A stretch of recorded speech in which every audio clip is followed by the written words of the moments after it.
Bienvenue à la suite de cette série de mini-méditations nouvelles sur l'identité chrétienne. Nous, croyants en Jésus-Christ, nous sommes en lui, unis au Christ, incorporés en lui. L'apôtre Paul peut dire que nous l'avons revêtu. Et cette nouveauté en Christ, qu'est-ce que cela donne pour notre identité? Galates 3, 28, il n'y a plus ni juif ni grec, il n'y a plus ni esclave ni libre, il n'y a plus ni homme ni femme, car vous tous, vous êtes un en Christ Jésus. En Christ, les questions d'ethnie, juifs, non-juifs, sont secondaires.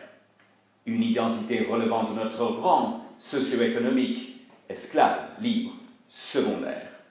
Une identité relevant de notre genre, homme, femme, secondaire. Prenons l'un de ces exemples. Au sein de l'Église de Jésus-Christ, l'identité ethnique ne doit absolument pas primer par rapport à notre identité en Christ. Congolais, Syriens, Français, Espagnols, Boliviens, Chinois, il peut s'agir de barrières dans le monde, mais l'Évangile transcende ces barrières. La foi en Christ unit une diversité de personnes. Henriette se sent rejetée par d'autres croyants du fait de son origine ethnique. Elle n'a pas l'impression d'être accueillie au sein de l'Église qu'elle fréquente.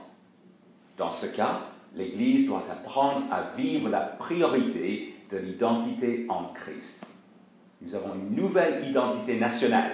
En Christ, nous sommes citoyens des cieux. Qu'en est-il de Barbara, qui est souvent absente de son Église locale le dimanche matin pour cause de réunions de famille? En Christ, l'identité familiale primordiale est celle des autres frères et sœurs en Christ. Jésus lui-même n'a-t-il pas dit que si l'on voulait faire passer la famille biologique avant lui, on ne pouvait pas être son disciple? Nous devrions connaître des liens plus forts au plan affectif avec d'autres croyants qu'avec des non-croyants qui nous ressemblent au plan culturel.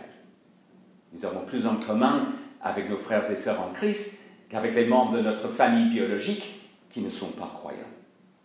Nous avons une nouvelle identité familiale en Christ.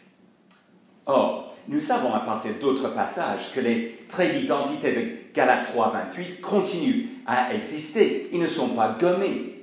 Nous n'avons pas de raison de présenter des excuses pour notre nationalité. Nous n'avons pas toutes et tous le même arrière-plan, le même rang dans la société, les mêmes salaires.